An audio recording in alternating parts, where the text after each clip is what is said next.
भैया पहले कांवर मंगा दी तबे हम देव घर जाइब भैया पहले कांवर मंगा दी। अभी आप सुन रहे हैं जय श्री कैसेट कंपनी की प्रस्तुति।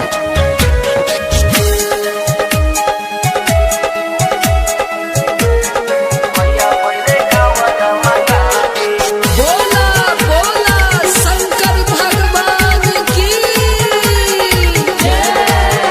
नहीं करे हम गलतिया ए भैया मानी लौना बतिया जदि के तनु मनइब तब मानब नहीं बतिया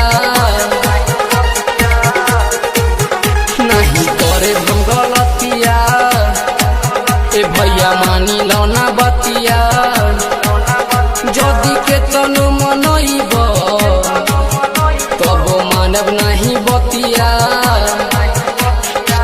सुनिए भैया राउर परतनी पैया तनी सुनी बिनतिया हमार भैया पहले कांवर ले आदि तबे हम देव घर जाइब भैया पहले कांवर ले आदि तबे हम देव घर जाइब भैया पहले कांवर ले आदि।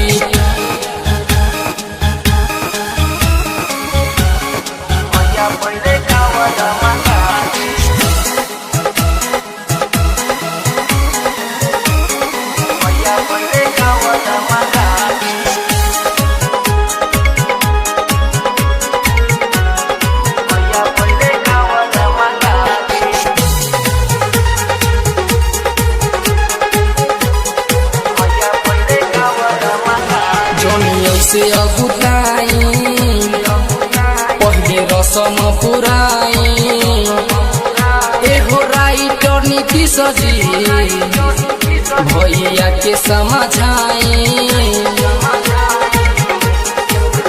जोनी ऐसे अगुताई पहले रसम पुराई एहो राइटर नीतीश जी भैया के समझाई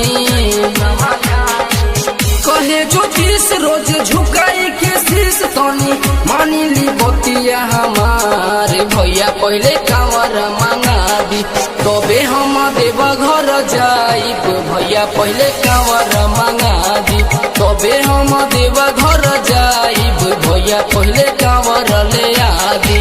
पहिला तुम्हारी के हम जाइब देव घरवा लेके नया कांवर जी